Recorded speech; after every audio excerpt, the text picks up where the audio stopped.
তৃতীয় বিষয় তাদাব্বুরু কাসাসিল আম্বিয়া ওয়া দিরাসাতুহা লিত্তাআসসি ওয়াল আমালি। আল্লাহ সুবহানাহু ওয়া তাআলা এই কোরআন মাজিদ খুলে দেখলে দেখা যায় সেই আদম আলাইহিস সালাম থেকে শুরু করে মুহাম্মদ সাল্লাল্লাহু আলাইহি ওয়াসাল্লাম পর্যন্ত প্রায় 25 জন নবীর নাম সহ আলোচনা এসেছে এবং বহু নবীর নাম ছাড়াও তাদের জীবনের ঘটনাগুলি আল্লাহ রাব্বুল আলামিন তুলে ধরেছেন। কত কঠিন পরিবেশ পরিস্থিতিতে, সেই স্মরণ করুন ইব্রাহিম আলাইহিস সালাম। ইব্রাহিম আলাইহিস সালাম একমাত্র তিনি তাওহীদের পথে রয়েছেন। সবাই প্রতিমা পূজারী, সবাই শিরকে হাবুডুবু খাচ্ছে। ইব্রাহিম আলাইহিস সালাম নিজে তাওহীদের উপরে তিনি অটলভাবে থাকলেন। সকল মুশরিকদেরকে এমনকি বাবাকে পর্যন্ত বর্জন করলেন তারা তাওহীদের পথে না থাকার কারণে।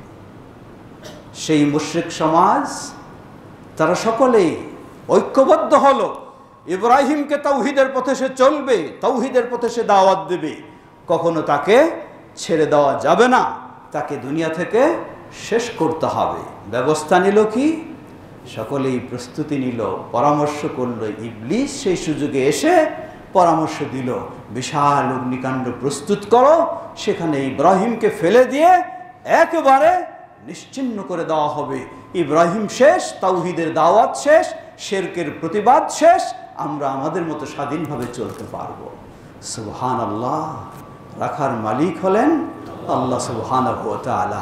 গোটা দুনিয়ার মানুষও যদি প্রস্তুত হয়, একত্রিত হয়, গোটা দুনিয়ার সবচেয়ে বড় শাস্তিও যদি ব্যবস্থা নেওয়া হয়, রক্ষা যদি করেন আল্লাহ সুবহানাহু ওয়া তাআলা, সেই আগুনে নিক্ষেপ করা হলো। একদিকে আগুন, তার ক্রিয়া চলছেই জ্বলছেই, সেখানে নিক্ষেপ করা হলে আগুনের মালিকও তো হলেন আল্লাহ সুবহানাহু ওয়া তাআলা। আল্লাহ নির্দেশ দিয়ে দিলেন, ইয়া নার কুনি বারদাও ওয়া সালামা আলা ইব্রাহিম, তুমি আগুন ঠিকই, তুমি জ্বলতে পারো ঠিকই, কিন্তু আমার নির্দেশ তুমি জ্বালা তুমি বন্ধ করে দাও।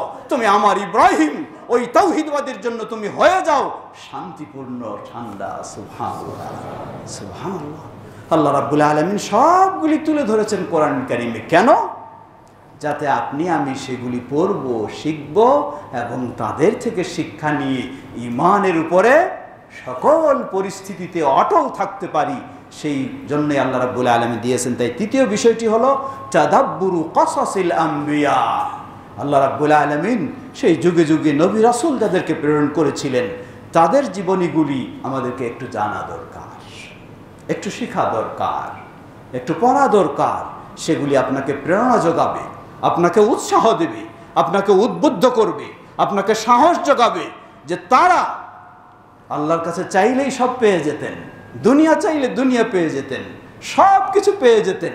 এরপরও কত প্রতিকূলতায়, কত কষ্টের মাঝে তারা দ্বীনের উপরে, ঈমানের উপরে অবিচল থাকলেন। এটি যখন আপনি পড়বেন, জানবেন, শিখবেন, আপনার জন্য সহায়ক হবে, আপনিও ঈমানের উপরে অবিচল থাকতে পারবেন। এটি হলো তৃতীয় মাধ্যম। আল্লাহ আমাদেরকে সেগুলি বোঝার এবং সেগুলি থেকে শিক্ষা নেওয়ার তৌফিক দান করুন। আল্লাহ সুবহানাহু ওয়া তাআলা